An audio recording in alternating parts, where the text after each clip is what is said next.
لڑکوں کو میں یہ نہیں کہہ رہا کہ چرسیوں ہیروئنچوں میں کھیلنے دیں، تھوڑا بہت لڑکے کے لیے ضروری ہے کہ باہر لونڈے لپاڑوں میں کھیلے، مار کٹائی ہو، تھپڑ ماریں، بھاگیں، لیکن کچھ اس کو آدمی بنے گا وہ جبھی، ہاں اس کی ایکٹیویٹیز پہ نظر رکھیں سنو کہ خراب نہ ہونا شروع ہو جائے. لیکن بچے کے لیے، لڑکے کے لیے لڑکوں میں کھیلنا ضروری ہے، اس میں کانفیڈنس آتا ہے، بہادری آتی ہے. میرے پاس ایک وہ شخص آیا جو نہیں ہوتے، جو بیچارے مخنث ہوتے ہیں، مرد تھا لیکن عورت بن گیا وہ. اس نے مجھے اپنے بچپن کا واقعہ سنایا ہے کہ میرے اندر، میں مرد پیدا ہوا لیکن میں اپنی کزنوں کے ساتھ کھیلتا تھا، اپنی بہنوں اور کزنوں کے ساتھ. میرے ماں باپ نے مجھے لڑکوں میں نہیں کھیلنے دیا. اس بیچارے کا حال یہ ہوا ہے نا کہ اس میں مردانہ قوت ہی ختم ہو گئی، اس میں وہ ڈیزائرز ہی ختم ہو گئی. مجھے خود اسے اپنے رو رہا تھا، کہہ رہے مجھ میں وہ ڈیزائر ہی ختم ہو گئی. بچپن سے کہہ رہے میں اپنی کزنوں کے ساتھ کھیلتا رہا ہوں، اپنی بہنوں کے ساتھ. اب کیا ہے، ماں باپ نے غلطی کی، بچپن سے کس میں کھیلنے دیا؟ لڑکیوں میں. اس لیے لڑکے کو کہاں کھلواؤ، بولا جاؤ لڑکوں میں اپنی عمر کے لڑکے ہوں، اپنی سے بڑی عمر کے لڑکے نہ ہوں، اپنی عمر کے لڑکے ہوں تو. اور بھائی بھی آپس میں لڑ رہے ہو نا، مارم پٹائی کر رہے ہو، تو بہت زیادہ ٹینشن لینے کی ضرورت نہیں ہے. آج کل کیونکہ ساری برگر فیملیاں بنتی جا رہی ہیں، بچے نے بچے کو دھکا دیا، تھوڑا سا سر پھٹ گیا، مائیں ایسا چیخا، یہ کیا ہو گیا؟ بھائی کچھ نہیں ہوا یار، ہمارے دور میں تو بچے بادام کے درخت پہ چڑھ کے گرتے تھے، ہاتھ ٹوٹ جاتے تھے ان کے، پھر جڑ جاتے تھے، بچے کے سارے زخم ٹھیک. 17 سال کا بچہ ہو گیا ہے، ابا بیان میں جانے نہیں دیتے، ابا کہتے ہیں اسٹڈی کرو. بھائی اسٹڈی بھی کرو، بیان میں بھی آؤ. کل ایک بندے نے مسئلہ پوچھا، وہ آسک کے لیے، اس نے بتایا کہ میں اتنے سال کا ہو گیا، میرا ابا مجھے کہیں نکلنے ہی نہیں دیتے، کہیں دوستوں میں کھیلنے دیتے ہیں، کہیں بھی گھر میں بند. تو ماں باپ دونوں نے سختی کی ہوئی ہے. وہ کہہ رہا ہے میں عجیب سا باولا سا ہو گیا ہوں. تو وہ نا بچہ اگر بالکل ہی لڑکا اگر وہ ہر وقت گھر میں رہے گا نا، وہ اس کے اوپر کی سیٹنگ آؤٹ ہو جائے گی. لڑکوں کو میں یہ نہیں کہہ رہا کہ چرسیوں ہیروئنچوں میں کھیلنے دیں، تھوڑا بہت لڑکے کے لیے ضروری ہے کہ باہر لونڈے لپاڑوں میں کھیلے، مار کٹائی ہو، تھپڑ ماریں، بھاگیں، لیکن کچھ اس کو آدمی بنے گا وہ جبھی، ہاں اس کی ایکٹیویٹیز پہ نظر رکھیں سنو کہ خراب نہ ہونا شروع ہو جائے. لیکن بچے کے لیے، لڑکے کے لیے لڑکوں میں کھیلنا ضروری ہے، اس میں کانفیڈنس آتا ہے، بہادری آتی ہے. تو اس میں کانفیڈنس پیدا ہوگا. آگے دنیا بڑی مشکل ہے بھائی، بڑی خاردار کانٹے ہیں دنیا میں. دنیا موت تک پھولوں کی سیج نہیں ہے. آپ کے بچے نے ساری زندگی پھولوں پہ نہیں چلنا، بڑے بڑے مسائل آ سکتے ہیں. تو اس میں اگر یہ بہادری بچپن سے نہیں ہوگی، دیکھو بلی ہمارے جو محلوں میں پلتی ہے وہ کبھی بھی چوہا نہیں کھا سکتی، لیکن جنگلی بلی کے سامنے آپ چوہا چھوڑ کے تو دیکھو. وجہ اس کی ہے کہ جب سے وہ پیدا ہوئی ہے نا، وہ شکار کر کے کھا رہی ہے. اور ہماری بلیوں کو فارمی مرغی کاٹ کے چیچڑے صاف کر کے کھلائے جا رہے ہیں. تو ان میں چوہوں سے دشمنی تو باقی ہے، لیکن بہادری ختم ہو گئی. شیر کا یہ حال ہو جاتا ہے. اقبال نے کہا نا، وہ فریب خوردہ شاہی جو پلا ہو کر گسوں میں، اسے کیا خبر کہ کیا ہے راہ و رسم شاہ بازی.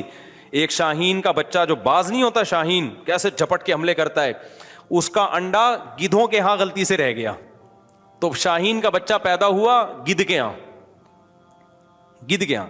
تو وہ گدھوں میں رہ کے حرکتیں کیسی ہو گئی اس کی، وہ مردار تلاش کر رہا ہوتا تھا.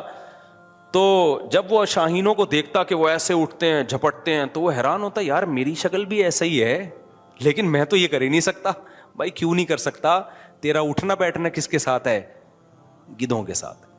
وہ ایک آدمی اپنا بکرا بیچ رہا تھا، اور قربانی کا بکرا نا، اس نے کہا یہ ایسا بکرا ہے، اس کو آپ یوں بوٹی پھینکو جھپٹ کے کھاتا ہے. زیادہ مبالغہ آرائی کر دی نا اس نے. یہ بکرے بیچنے والے تو بہت جھوٹ بول رہے ہوتے ہیں بعض. تو منہ سے غلطی سے یہ نکل گیا کہ جب بوٹی پھینکو گے جھپٹ کے کھاتا ہے. تو اس نے کہا یہ بکرا ہے تو بوٹی کیوں کھا رہا ہے جھپٹ کے؟ اس کو احساس ہوا یار میں نے تو جھوٹ بول دیا، اب میں بولوں گا جھوٹ بولا تو پچھلی باتیں بھی چھوٹ جائیں گی. تو بات بدلنے کے لیے کہتے ہیں اصل میں ہے تو بکرا، لیکن اس کا زیادہ تر اٹھنا بیٹھنا کتوں کے ساتھ رہا ہے. اس کا اٹھنا بیٹھنا زیادہ تر کس کے ساتھ رہا ہے؟ کتوں کے ساتھ. تو جو جس کے ساتھ، جس طبقے کے ساتھ رہے گا، اس میں وہی والی صفات پیدا ہوں گی. میرے پاس ایک وہ شخص آیا جو نہیں ہوتے، جو بیچارے مخنث ہوتے ہیں، مرد تھا لیکن عورت بن گیا وہ. اس نے مجھے اپنے بچپن کا واقعہ سنایا ہے کہ میرے اندر، میں مرد پیدا ہوا لیکن میں اپنی کزنوں کے ساتھ کھیلتا تھا، اپنی بہنوں اور کزنوں کے ساتھ. میرے ماں باپ نے مجھے لڑکوں میں نہیں کھیلنے دیا. اس بیچارے کا حال یہ ہوا ہے نا کہ اس میں مردانہ قوت ہی ختم ہو گئی، اس میں وہ ڈیزائرز ہی ختم ہو گئی. مجھے خود اسے اپنے رو رہا تھا، کہہ رہے مجھ میں وہ ڈیزائر ہی ختم ہو گئی. بچپن سے کہہ رہے میں اپنی کزنوں کے ساتھ کھیلتا رہا ہوں, اپنی بہنوں کے ساتھ, تو وہ لڑکیوں والے شوق, وہ میک اپ کر رہی ہیں میں بھی میک اپ کر رہا ہوں, وہ چوڑیاں پہن رہی ہیں میں بھی چوڑیاں, وہ عید میں مہندی لگا رہی ہیں میں بھی. کہہ رہے میرے ماں باپ ڈانٹتے ہی نہیں تھے مجھے, وہ کہتے ہیں بچہ ہے بچہ ہے. بہشتی زیور میں مولانا سلوی تھانوی نے لکھا ہے کہ اپنے لڑکوں کو لڑکیوں میں کھیلنے مت دو, ان کو بولو بیٹا تم مرد ہو ماشاء اللہ, مردوں میں جا کے کھیلا کرو. تو اگر بچپن میں یہ سب چیزیں ہو نا تو بچوں کی فطرت کیا ہو جاتی ہے, وہ بیچارے ایسی چینج ہوئی ہے اس کی کہ کہہ رہے میری زندگی تباہ ہو گئی, ڈیزائرز ختم ہو گئی اس میں. تو پھر وہ اور پھر اس کو یہ مخنث لوگ لے گئے, جو ہجڑے ہوتے ہیں نا, یہ لے گئے اٹھا کے اس کو, پھر آپریشن کروا کے ویسے ہی وہ برباد ہو گیا بیچارہ. رو رہا تھا, کہہ رہا بالکل زندگی جو ہے نا وہ ہماری پھیکی زندگی ہے. پھر اس نے بتایا کہ یہ جو لڑکے آپریشن کروا کے مردانگی ختم کرتے ہیں, میری طرف سے ان کو نصیحت کرو کہ ان کے پاس پیسہ تو آ جاتا ہے لیکن ان کی زندگی میں جذبات ختم. کہتے ہیں ہم جب مرد اور عورت کو دیکھتے ہیں نا, میاں بیوی کو بچوں کے ساتھ فیملی کے ساتھ جا رہے ہیں, دل پہ آرے چلتے ہیں کہ مرد نہ ہوتے کم از کم عورت ہی ہو جاتے, کوئی فیملی تو ہوتی, بچے ہوتے, شوہر ہوتا. کہہ رہے ہیں کسی عورت کو دیکھتے ہیں اپنے شوہر کے ساتھ جا رہی ہے تو ہمارے دل پہ آرے چلتے ہیں, کسی مرد کو دیکھتے ہیں بیوی کے ساتھ جا رہا ہے تو دل پہ آرے چلتے ہیں. یہ اتنی بڑی نعمت ہے مرد یا عورت بنا دینا. تو اس نے مجھے یہ یہیں پہ بیٹھ کے نا, یہ جو ہے نا, یہ جو میری مرغیاں نہیں جہاں رکھی ہوئی, تبلیغ جماعت میں آئے ہوئے تھے, وہ لڑکا نام بھی میں بتا سکتا ہوں لیکن مناسب نہیں ہے, تو رو رہا تھا یہ واقعہ اور کہہ رہا تھا خدا کے لیے آپ ان لڑکوں کو جو آج کل گے بننے کی کوشش کر رہے ہیں اور اپنی جو ہے نا وہ آپریشن کروا لیتے ہیں, ان کو سمجھاؤ کہ جو یہ بنے ہیں نا ان کا تجربہ اچھا نہیں ہے, پیسہ آ جائے گا, زندگی کیا ہو جائے گی پھیکی. کہتے ہیں خدا کی قسم وہ غریب اچھا ہے جس کے پاس پیسہ نہیں ہے, جذبات تو ہے نا اس میں, اسی جذبات سے انسان زندہ رہتا ہے, اسی سے ریلیشن بنتے ہیں. تو اب کیا ہے, ماں باپ نے غلطی کی, بچپن سے کس میں کھیلنے دیا, لڑکیوں میں. تو اس لیے لڑکے کو کہاں کھلواؤ, بولا جاؤ لڑکوں میں کیا, اپنی عمر کے لڑکے ہوں, اپنی سے بڑی عمر کے لڑکے نہ ہوں, اپنی عمر کے لڑکے ہوں. تو اور بھائی بھی آپس میں لڑ رہے ہو نا, مارم پٹائی کر رہے ہو, تو بہت زیادہ ٹینشن لینے کی ضرورت نہیں ہے. آج کل کیونکہ ساری برگر فیملیاں بنتی جا رہی ہیں, بچے نے بچے کو دھکا دیا, تھوڑا سا سر پھٹ گیا, مائیں ایسا چیخا, یہ کیا ہو گیا, بھائی کچھ نہیں ہوا یار. ہمارے دور میں تو بچے بادام کے درخت پہ چڑھ کے گرتے تھے, ہاتھ ٹوٹ جاتے تھے ان کے, پھر جڑ جاتے تھے, بچے کے سارے زخم ٹھیک. مجھے یاد ہے میرا بچہ کھیلتے کھیلتے ایک دن گرا یہاں سے نا, بچے کی عمر 4-5 سال ہوگی, ادھر سے پھٹ گیا, اتنا خون نکل رہا ہے نا اس کے. میں تو نارمل تھا, ہوتا ہے یہ تو, بچے جب ہوں گے تو یہ سب کچھ ہوگا, کوئی اتنے ٹینشن کی بات نہیں. میں اس بچے کو لے گیا ڈاکٹر کے پاس, ڈاکٹر ایسے ڈاکٹر اچھل گیا, ہاں. میں نے کہا یہ پاگل ہے, میں نے کہا یہ کیا ہے, پاگل. کیونکہ ہم تو بچپن سے ہی بہت دیکھ لیا نا ہم نے, یہ نارمل ہے یار, بچوں کو اللہ نے ایسا بنایا کہ زخم بہت جلدی بھرتا ہے. اب وہ اس کے گھومڑا نکل آیا نا بچے کے, ڈاکٹر کہتے اس کو دباؤ دباؤ گھومڑا نہ بنے. میں نے کہا دباؤں گا وہ تکلیف سے مر جائے گا بھائی. تو مجھے اندازہ ہوا اس بیچارے کے پاس میڈیکل سائنس کا علم تو ہے, مگر یہ بچپن میں کبھی بادام کے درخت پہ چڑھا ہی نہیں ہے. ٹھیک ہے, اس کو پتہ ہی نہیں. تو میں نے کچھ, اس نے دوا بھی دی, میں نے وہ بھی نہیں دی, وہ تو میں لے گیا گھر والوں سے ڈر کے لے گیا, کہ گھر والے تو بولتے ہیں لے کے جاؤ لے کے جاؤ, ورنہ میں تو لے کے ہی نہیں جا رہا تھا, خود ہی ٹھیک ہو جائے گا. تو لیکن اب ظاہر ہے آج کل جو گورنمنٹ ہے وہ آپ کو پتہ ہے کہ اسٹیبلشمنٹ کی ہے, تو اسٹیبلشمنٹ نے مجھے آرڈر کیا کہاں جانا ہے, تو میں لے گیا ڈاکٹر کے, گھما کے لے آیا, دوا نہیں پلائی, پھر ہم نے ٹھیک ہو گیا. تو بچوں کا زیادہ ٹینشن نہ لیا کرو, بچوں کو آپس میں مار دھاڑ جو ہے نا یہ زیادہ ضروری ہے زخم نہ لگنے سے. کیونکہ اگر وہ بچپن میں ایک دوسرے کو ماریں گے دھاڑیں گے نہیں اور بہت ہی کیوٹ سے رہیں گے, اس سے جو ان کو دماغ میں اندر چوٹیں آئیں گی نا بعد میں, جب زندگی میں ٹینشن ہے, وہ اندر کی چوٹیں وہ کسی انجیکشن سے ٹھیک نہیں ہوں گی. یہ باہر کے زخم لگنے دو, یہ ٹھیک ہو جاتے ہیں, اور اس سے بچوں میں اندر تھوڑا کانفیڈینس پیدا ہوتا ہے, تھوڑی بہادری پیدا ہوتی ہے. تبھی ہم کہتے ہیں بچے زیادہ پیدا کرو, کم لڑیں تو صحیح آپس میں, اور ایک دوسرے چیزیں تو چھینیں. اکلوتا تو لاڈ پیار میں ہی پاگل ہو جائے گا وہ. نہیں تمہاری اسپیڈ پھر بھی نہیں بڑھے گی جتنا مرضی سمجھا لو. کتنا میرے والدین مجھے تانے دیتے ہیں, مجھ سے پڑھائی نہیں کی جاتی, اور نہ ہی میرا دل پڑھائی کرنے کا, اور میرے والدین مجھے فالتو انسان سمجھتے ہیں اور فالتو انسان کے تانے دیتے ہیں. تو پڑھ لو, کیا جا رہا ہے, ظاہر ہے تم بعد میں کیا کدال چلاؤ گے کیا. پڑھنے کے بعد شروع میں ٹینشن ہے, پوری زندگی کیا ہے آسان, اور اگر نہیں پڑھا تو ابھی مزے ہیں, پوری زندگی ٹینشن. اللہ یہ کہ کوئی بزنس کر رہا ہو آدمی, نارملی پھر وہ مزدوری کی طرف جائے گا, اور پڑھائی میں خوب سمجھ لیں, جو دل نہیں لگتا, بس یہ بات کر کے بات ختم کرتا ہوں, ہوتا یہ ہے کہ بچوں کو وہ کچھ پڑھایا جا رہا ہوتا ہے جو ان کی سمجھ میں نہیں آ رہا ہوتا. ہمارے ساتھ یہ ہوا تھا اسکول میں. پھر ہم نے میرے ایک ریلیٹیو ہے, انہوں نے پڑھانا شروع کیا نا, تو جب بیسک چیزیں پڑھانا شروع کی تو پھر مجھے کیمسٹری اور فزکس سمجھ میں آنا شروع ہوئی ہے. پھر مجھے بڑا مزہ آتا تھا اس میں. تو یہ میں بھگتا ہوا ہوں.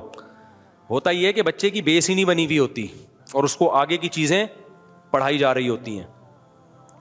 مثال کے طور پر انگلش میں ہے پڑھائی, تو انگلش ہی نہیں آتی اس کو, تو خاک پڑے گا وہ.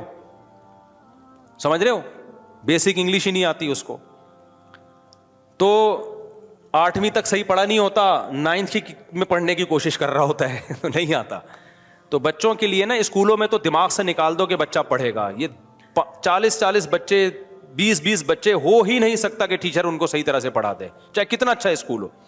ہوم اسکولنگ میں بچہ پڑھ لیتا ہے. تو ہوم اسکولنگ میں کوئی ایسا ٹیچر کا انتخاب کریں جو خیر خواہ ہو اور وہ آپ کے بچوں کو اپنا بچہ سمجھ کے پڑھائے. وہ ان کو یعنی ایجوکیٹڈ بنانے کی کوشش کرے. کوئی بھی فن جب پڑھا رہا ہے نا تو کوشش کرے اس کو یہ فن آ جائے. دیکھو آپ کو ایک بات بتاؤں, کے پی کے جو خیبر پختونخوا ہے نا, وہاں کے علماء جو گاؤں دیہاتوں میں پڑے ہوئے ہیں, بہت زبردست استعداد والے علماء ہوتے ہیں وہ. ہم جب ان سے ملتے ہیں ہم حیران ہو جاتے ہیں. پنجاب میں بھی ایسے ہی, گاؤں دیہاتوں کے علماء بہت, وہ مشہور نہیں ہوتے اس لیے کہ میڈیا پہ نہیں ہے, لیکن ہم جانتے ہیں ان کو, بہت استعداد ہوتی ہے ان کی. وجہ کیا ہے, ان کے ہاں جو سیٹ اپ ہے نا پڑھائی کا, وہ قدیم سیٹ اپ چل رہا ہے. پہلے زمانے میں پتہ ہے کیسے پڑھا جاتا تھا؟ 2 چیزیں ہیں پہلے زمانے میں ہوتی تھی, یہ سمجھیں اچھی طریقے سے, اور اسی اصول پہ چلیں گے تو کامیاب ہوں گے پڑھائی میں. پہلے زمانے میں ایک تو دین دنیا الگ الگ تعلیمات نہیں تھی. دین دنیا الگ الگ تعلیمات نہیں تھی. عالم سب کو کہا جاتا تھا, چاہے وہ دین کا ہو یا دنیا کا علم. یوں کہا جاتا تھا یہ عالم الہندسہ ہے, یعنی انجینئر ہے, یہ عالم الطب ہے, یہ میڈیکل سائنس کا عالم ہے, یہ عالم الفقہ ہے, اس کو قرآن و سنت سے مسائل آتے ہیں, یہ عالم الحدیث ہے, اس کو حدیث کی تخریج کا علم ہے اور سندوں کا علم ہے, یہ عالم التفسیر ہے, یا کیا مطلب اس کو قرآن کی تفسیر میں ایکسپرٹ ہے.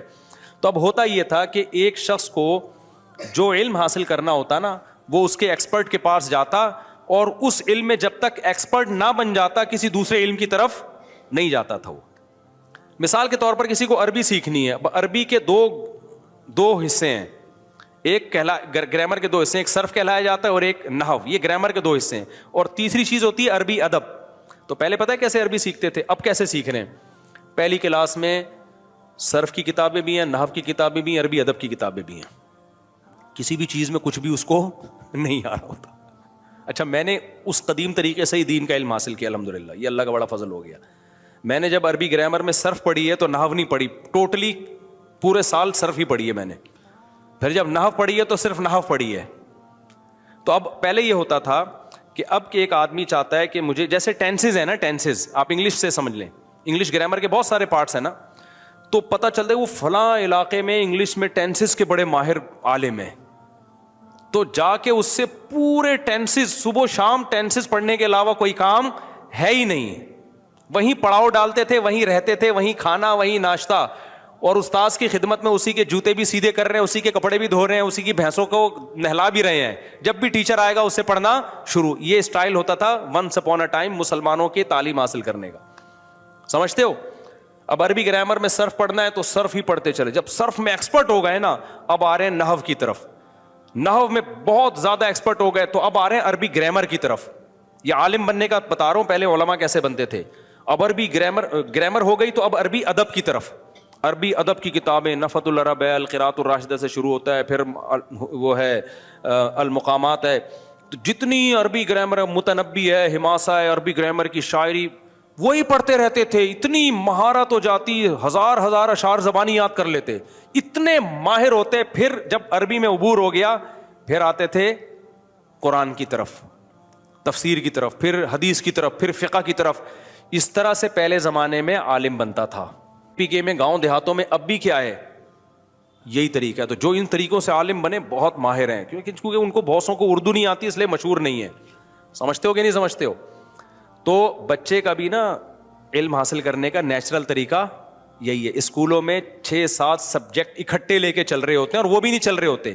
میں اتنا بیزار ہوں نا اسکولوں سے کہ میں کیا بتاؤں. میرے بچے بھی اسکول میں ہی پڑھ رہے ہیں, کیا کر رہے ہیں پتہ ہے, زیادہ تر پیسہ میرا رنگ کے ڈبوں پہ خرچ ہو رہا ہے. اب تک بیٹھے ہوتے ہیں, ڈرائنگ بنا رہے ہوتے ہیں, پتہ نہیں کیا آلو بنا رہے ہیں, ٹماٹر بنا رہے ہیں. یار کیا کر رہے ہو یار تم؟ ہم تو سسٹم چینج نہیں کر سکتے نا. تو اس لیے مجھے تو کوئی ٹیوٹر, ایک گھر میں نے اپنے بھانجے کو رکھ لیا کہ تم ان کو پڑھاؤ. میں نے کہا اسکول جا رہے ہیں فارمیلٹی پوری کرنے کے لیے, میں اسکول کی تعلیم کو ویلیو نہیں دے رہا, لیکن اسکول بہت اچھا ہے, لیکن میں اپنے بھانجے کو بھاری فیس دے رہا ہوں اور بول رہا ہوں بھائی ہوم اسکولنگ کے ذریعے نا ان کو اس ٹریک پہ چلانا ہے جو میں نے ابھی آپ کو بتایا. تو اسکول کو میں لفٹ نہیں کرا رہا, وہ جا رہے ہیں فارمیلٹی پوری کرنے کے لیے. تو اسکولوں میں کبھی بھی پڑھائی نہیں ہوتی. خوب سمجھ لو کتنا اچھا اسکول ہو, کیونکہ 20-30 بچوں کو ایٹ اے ٹائم پڑھانا پاسبل ہے ہی نہیں, اور اتنی ساری کتابیں اس کے تھوپڑے پہ لادنا بہت سلولی چلے گا وہ. اور جو بچے پڑھ گئے ہیں وہ اپنی ایفرٹ, اپنی محنت سے پڑھے ہیں, اسکول کی محنت. اور آپ کہہ سکتے ہو فلاں اسکول کا تو رزلٹ ہمیشہ بہت اچھا آتا ہے, اور بھائی ایڈمیشن ہی اچھے بچے کی کرتے ہیں, وہ سارے ٹاپ کے بچوں کو اپنے اسکول میں لا کے ان کی محنت نہیں ہوتی, پھر وہ ٹاپ کر لیتے ہیں تو نام فلاں اسکول کا بلند ہوتا ہے. آپ رکھو ایڈمیشن بالکل اوپن, جو بھی آ جائے, جیسے مدرسوں میں ہوتا ہے سب بچے آ رہے ہوتے ہیں, پھر آپ یہ ٹاپ کا رزلٹ لا کے دکھاؤ تو پتہ چلے گا.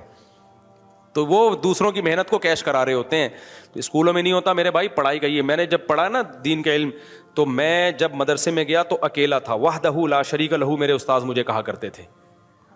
اور میرے استاذ حضرت مولانا محبوب الرحمان صاحب, اللہ ان کی انہیں برکت دے, پنڈی میں ہوتے ہیں, تو انہوں نے مجھے صرف پڑھائی. میں اکیلا صرف کے ایسی بہترین سمجھ میں آئی, گردانیں یاد کی, قال قال قالوا قالت قالتا قلنا قلت قلت ما قلتم قلت قلت ما قلتن قلت قلنا. یہ ایک ہے, ابھی ایسی سینکڑوں ہیں. ٹھیک ہے نا, یہ ہمارا والی سب سے مشکل ہے. تو قیل قیل قیلو قیلت قیلتا قلنا قلت قلت ما قلتم قلت قلت ما قلتن قلت قلنا. یقول یقولان یقولون تقول تقولان یقولون تقول تقولان تقولون تقولین تقولان تقولنا قولوا نقول قل قولا قولوا قولی قولا قلنا قولن قولان قولن قولن قولان قلان قولن قولن قولن قولن قولن. یہ سارے صیغے ایسے رٹے, پھر ان کی ہم نے ترکیبیں پڑھی کہ یہ قالا اصل میں قولا تھا, واو متحرک ما قبل مفتوح ہے تو اس لیے واو کو الف سے تبدیل کر دیا. یہ گرامر کے قاعدے لگتے ہیں اس کے اوپر, فلاں جگہ یہ فلاں بھی تو متحرک ہے, اس کا ماقبل مفتوح ہے, وہ کیوں الف سے نہیں تبدیل ہو رہا, اس کی اعتراضی مثال ہے, اس کی اتفاقی مثال ہے. ایسا ہمارے استاذ نے 1 سال ہمیں نچوڑا ہے اور اس کی پریکٹس کروائی ہے کہ اب تک, یعنی کتنے سال ہو گئے, 27 سال ہو گئے, 27 سال ہو گئے, وہ سارے قاعدے تقریباً یاد ہیں ابھی بھی. اور جب میں نے صرف پڑھی ہے میں پڑھانے کے قابل ہو گیا تھا. عربی گرامر میں صرف ایک حصہ جب پڑھا نا تو پڑھانے کے قابل ہو گیا. پھر ہم نے جب نحو پڑھی تو نحو بھی پڑھتے رہتے تھے, چھوٹی موٹی 2-4 کتابیں فارمیلٹی پوری کرنے کے لیے تھی. تو نحو میں اتنی پریکٹس. تو یہ جو اسٹائل ہے نا پڑھنے کا, اسکولوں میں یہ اسٹائل چلے گا تو سائنسدان پیدا ہوں گے. جو اسٹائل چل رہا ہے اس سے انسان کے بچے پیدا ہو جائیں تو بس اللہ کا شکر ادا کرو. انسان کے بچے بھی پیدا ہو گئے نا, کیونکہ ٹائم ویسٹنگ کروائی جا رہی ہے اسکولوں میں. کلر کے ڈبوں کو اٹھا کے پھینک دو, خدا کے لیے تنگ آ گئے ہم تو یار, اتنے پیسے خرچ ہو رہے ہیں ڈرائنگ میں, چھوڑ دو یار, ہم نے اس کو آرٹسٹ نہیں بنانا ہے. کہتے نہیں یہ جو طریقہ ہے نا یہ نیچرل وے ہے. کیلا خود بنائے گا تو اس کو سمجھ میں کیلا آئے گا. ہم نے کیلا سمجھانا ہی نہیں ہے اس کو, چھوڑ دو. ہم نے اس کو خربوزہ سمجھانا ہے, کیلا ہم نے اس کو سمجھانا ہی نہیں ہے. ہو گئے کچھ نہ کچھ فائدے ہوتے ہیں, میں یہ نہیں کہہ رہا, لیکن جتنی محنت لگ رہی ہے نا اتنا آؤٹ پٹ نہیں ہے اس کا. تو اس لیے ہوم اسکولنگ کی طرف آؤ. اب امریکہ میں بھی جو اچھے لوگ ہیں نا, جو چاہتے ہیں کچھ, ان کے بچے ہوتے نہیں, ایک آدھ اگر ہو گئے تو وہ چاہتے ہیں کہ کچھ بن جائے, تو وہ ہوم اسکولنگ کی طرف. اور نیٹ پہ بھی ویڈیوز پڑی ہوئی ہیں. ڈاکٹر ذیشان عثمانی ہیں, بڑے ماہر ہیں, وہ جو ڈین عبد القادر یونیورسٹی کے ڈین تھے, ان کی بات کر رہا ہوں, ڈاکٹر ذیشان. تو وہ ہوم اسکولنگ پہ بہت زبردست ورک شاپ کرواتے ہیں, ان سے وہ ورک شاپ سیکھ لیں.